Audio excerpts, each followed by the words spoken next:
Hi guys, good afternoon. This is Ken or Kenyong Filarca, as you may know in the pageant world. And I guess a lot of you know me as the one who sued Tita Lavinia for cyber libel. I would just like to react on the recently made public apology online on YouTube and in Instagram. Okay guys, I would just like to discuss that there are legal merits on it and hindi ko pwedeng i-disclose lahat ng information as per my lawyer. Second is that I don't want to question the authenticity anymore because I know the truth and the people around me knows the truth. I was the first one to sue her um, for a criminal liability, specifically libel or cyber libel.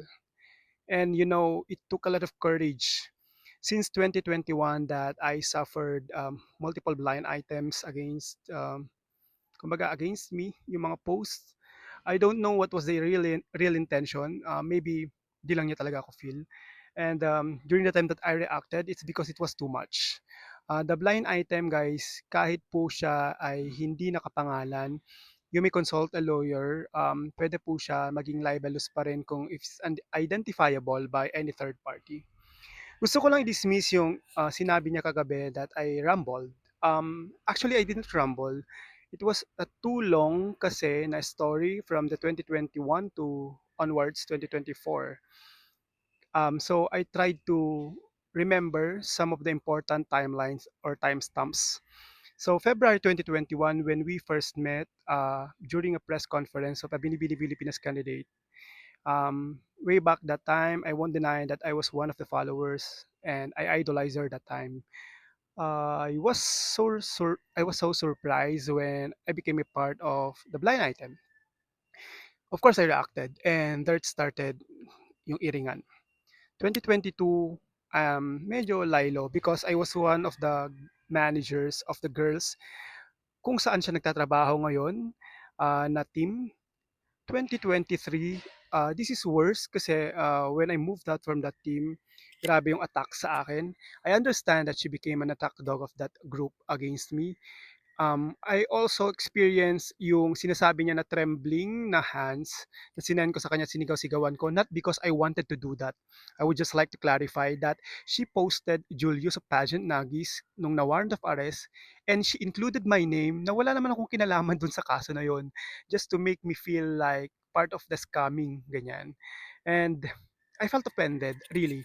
I won't deny that on 2021, I had mental problems or mental issues, mental health issues.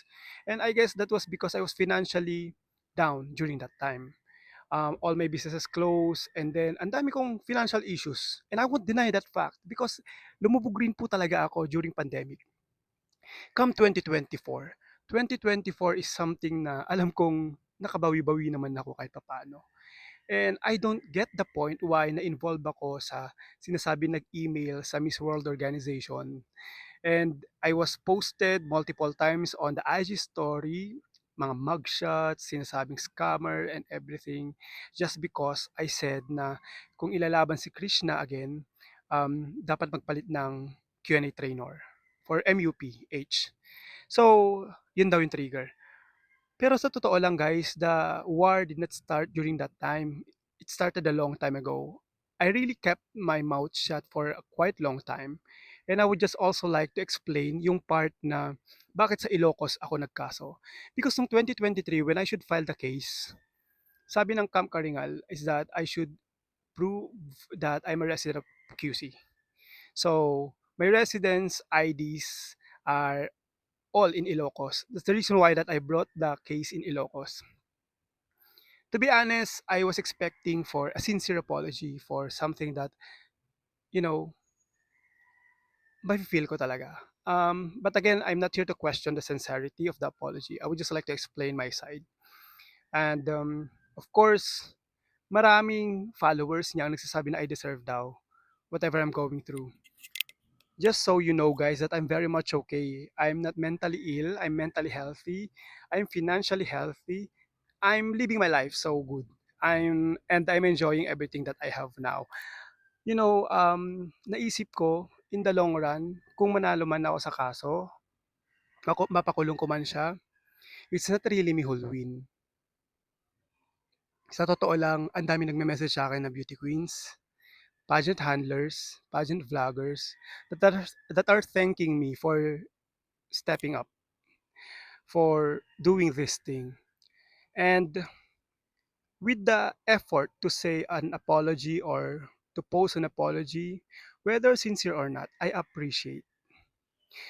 And at the end of the day, ang Kenyong lang or ang Kenly Filarca lang ang ginawa niya ng public apology for the longest time sa kanyang career.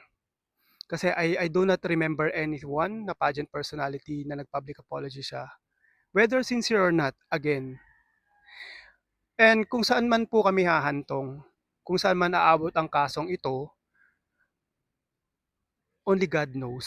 As of now, I cannot declare or I cannot say anything to close this chapter. I have to wait for the November hearing. Um, and yes, I've spent a lot for this one, as in a lot of money from the case build up to validating all the evidences. But at the end of the day, again, only God knows what will happen next. Yun lang po and maraming salamat sa mga nanood.